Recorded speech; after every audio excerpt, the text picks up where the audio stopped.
What's poppin mga lodi? Ayan, so magmumukbang na naman tayo ng manggal mga lodi.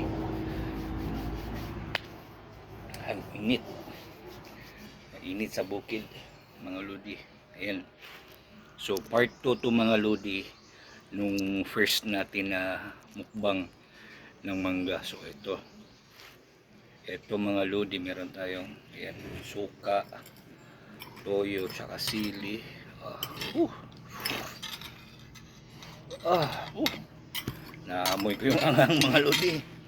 Tapos itong mga lodi, nakikita nyo, ano to, um, Indian mango, tapos Taiwan mango. So ito yung Taiwan mango mga lodi. Yan.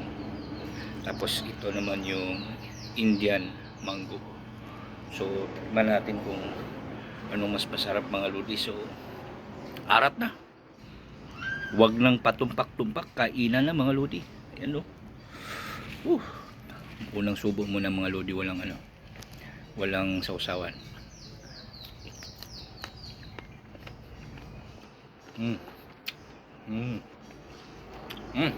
Up.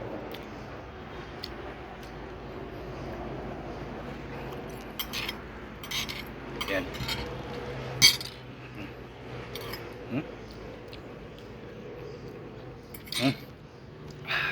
Yep.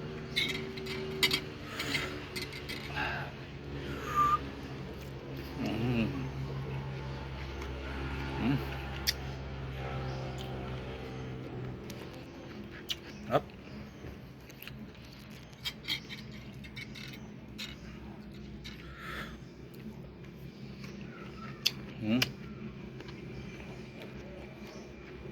Up.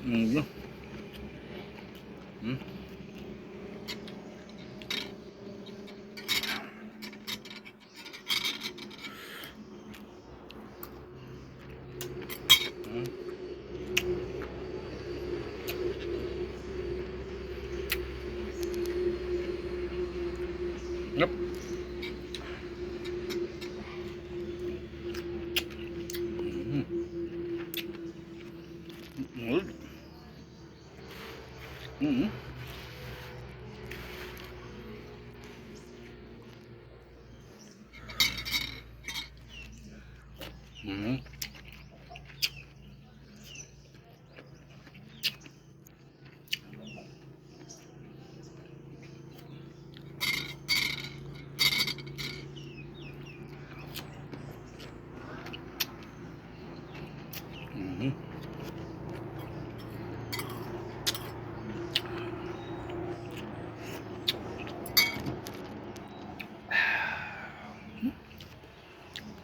Kaya.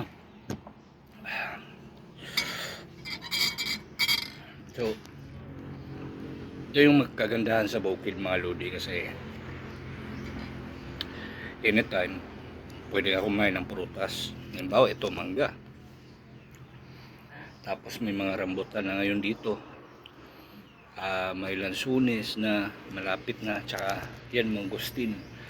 Yan nasa likod lang, nasa harap lang pala mga lodi, puno ng mangustin.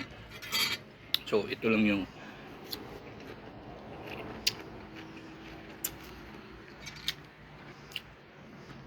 advantage pag nasa bukid ka, kasi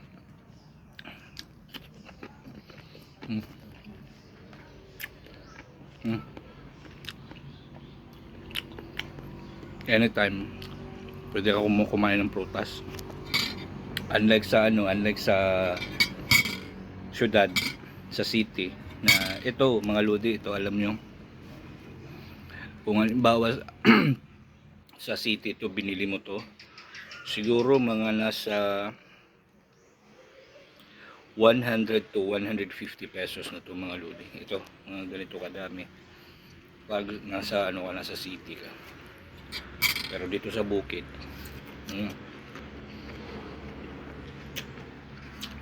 libre lang.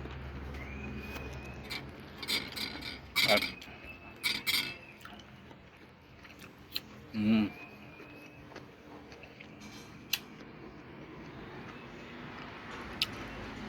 yan, ito pwede ka kumain ito mga lodi. Kahit anong oras. Mm.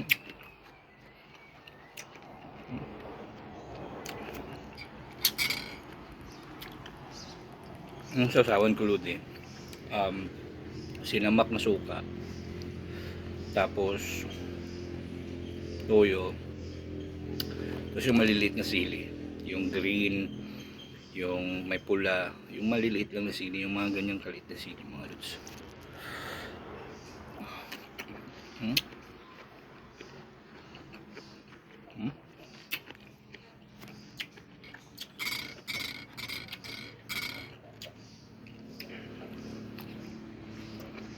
Mm.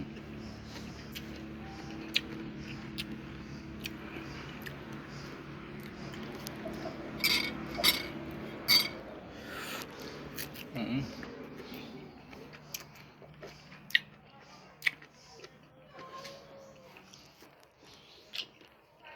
Sarap.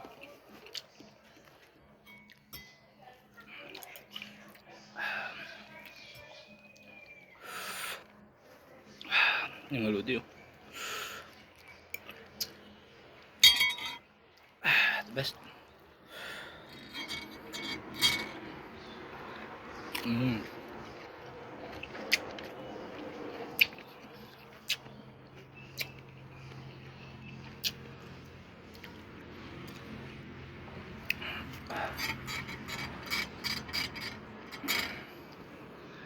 Mm. Mm.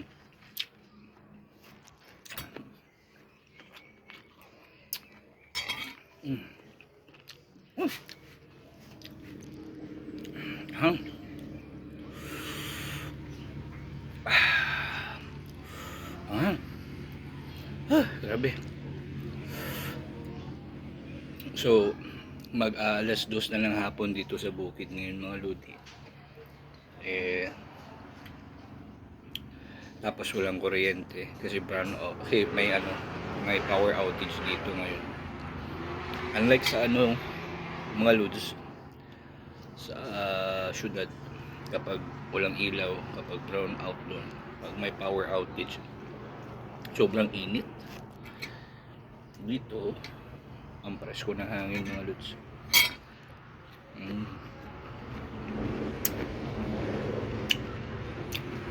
Ato lang ilaw dito sa bukid.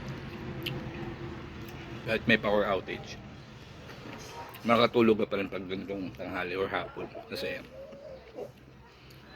malamig yung yung hangin mga lods. Unlike sa syudad na ang init-init kapag walang kuryente kasi nga, diba, walang electric fan ganun.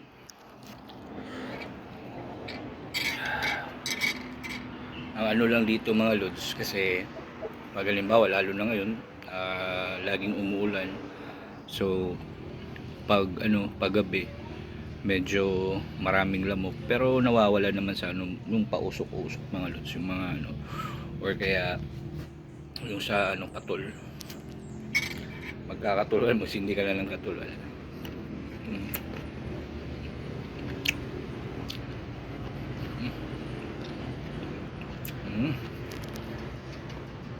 Ang sarap mau.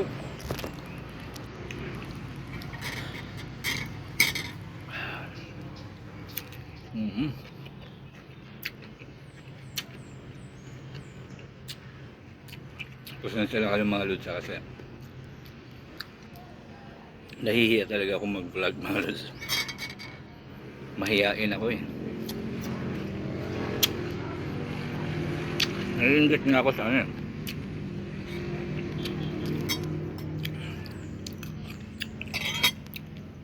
naiingit ako sa ibang content creator na sobrang diba, sobrang taas nung self-confidence nila mag-vlog. Kaya ako mahiyain ako mga lods, lalo na pag halimbawa may nakatingin sa akin. So sinisigurado ko muna na kapag ganito nagbablog ako lang mag-isa, walang tao, para hindi ako mahiya. So kung napapansin yung mga lods, hindi ako masyadong nagsasalita minsan sa mga vlog ko kasi may mga tao dito sa paligid, di ba, hindi naman tayo sikat. nagsisimula pa lang tayo. Gusto ko talaga mag-vlog mga lods, tapos yung content ko is yung ano din, yung mga pagkain. Gusto ko kumain ng marami, kaso lang dito kasi sa amin kailangan sabay-sabay pag kumakain. So siguro pag may mga ano na, pag makaipon-ipon, tapos may magandang setup na, may mga magandang gamit, di ba? Yung lalo lang yung camera na ginagamit, tapos microphone, di ba? So yun mga lods, siguro pa try kong ano, tapos may ano na, may pera ka pambili ng yung pangmukbang. Paborito ko yung mga lods, yung mga lechon ano. Alright.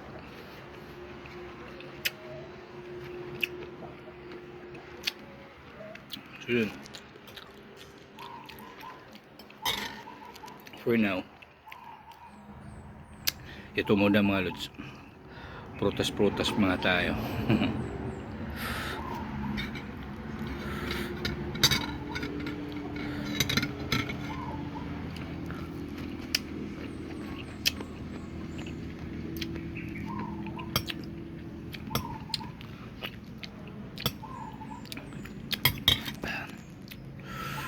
Anghang mga lods, yung sausawan ng anghang. Ito siya mga lods, yung Indian mango. Pwede na siyang walang ano, pwede na siyang asin lang siguro. Kasi ito crunchy, tapos hindi siya masyadong maasim. Hindi siya masyadong maasim. Ano lang mga lods, tamang-tama lang, okay. Uso lang, hindi masyadong ano. Masarap siya na mangga mga lods. Lalo na pag ano, ang ano lang nito pala mga lods, pag masyadong hinog na siya, 'di ba, may ibang mangga, yung halimbawa yung manggang Carabao, 'di ba? Na kapag nahinog na siya, masarap siya kainin. Ito mga lods, pag nahinog na siya, matamis pero medyo ano siya, parang cotton candy yung ganun. Mas masarap siya kainin kapag hilaw mga lods.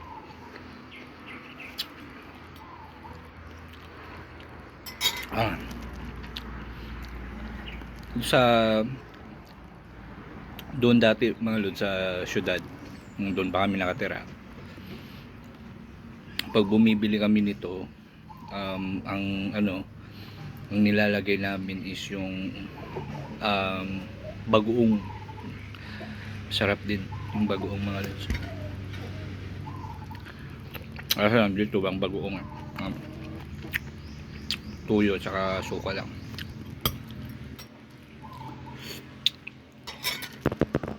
Ang mga lods, grabe. So na nga, balik sa ano mga lods, pag-vlog. Bala ko din pag may ano na, yung magmumukbang ng maraming pagkain, yung lechon, yung gano'n, yung mga humba, di ba? Yung mga chicken adobo, yung mga gano'n, yung mga pansit mga lods, yung mga masarap mukbang mga lods. Pero